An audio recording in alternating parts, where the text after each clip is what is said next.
Hello everyone, this is doctor Nisha Singh, consultant eight Singh nursing home. आज मैं आपके साथ सर्वाइकल स्क्रीनिंग डिस्कस करना चाहती हूँ।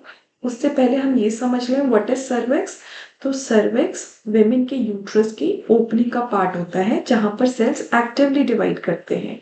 हमारी बॉडी में जिस भी पार्ट में सेल्स एक्टिवली डिवाइड करेंगे वहाँ पर आगे कैंसर किसी भी कारणवश उत्पन्न हो सकता है। इंडिया में cervical cancer second most common cause of death among all cancers of women पाया जाता है, इसलिए हमें इसे इतनी ही गंभीरता से लिया जाना चाहिए। इंडिया वर्ल्ड का सर्वाइकल कैंसर का कैपिटल माना जाता है, तो हमें इसकी रोकथाम के लिए क्या मेजर्स लेने चाहिए वो पता होना चाहिए। Number one is primary prevention, मतलब कि इसका उत्पाद ही ना हो उसके लिए हम क्या करें।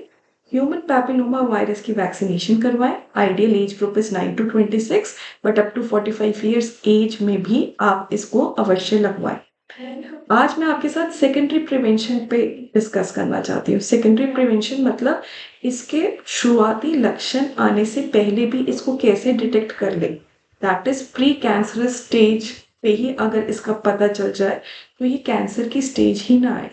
उसके लिए इंडियन गवर्नमेंट ने बोला है कि हर फीमेल को अपनी सर्विक्स की स्क्रीनिंग करवानी चाहिए, starting from the age of 25 years up to the age of 65 years. कितने कितने इंटरवल पे करवाना चाहिए। अगर आप बस बेसिक पैप्समियर टेस्ट करवा रहे हैं तो हर 3 साल में करवाइए, और अगर आप पैप्समियर के साथ अपनी HPV टेस्टिंग भी करवा रहे हैं तो हर 5 साल में करवाइए। क्या मेथड्स है।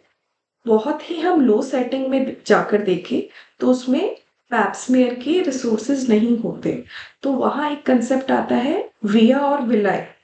एसिटिक एसिड सॉल्यूशन को अप्लाई करके उसमें डायरेक्टली डॉक्टर विजुअलाइज करता है। और अगर हम शहरों की बात करें तो वहाँ पे पैप्समेयर टेस्ट इजीली अवेलेबल होता है। और अब पैप्समेयर टेस्ट से ज़्यादा आधुनिक आ चुका है LBC test, that is liquid based cytology test, जो कि आपके सर्विक्स से सेल्स लेता है और उसको फिर हम एग्जामिनेशन के लिए भेजते हैं कि क्या इसमें सेल्स नॉर्मल हैं। ये हर 3 साल में करवाएं। आजकल अगर इसके साथ आप HPV टेस्ट करवाते हैं तो 5 साल में करवाएं।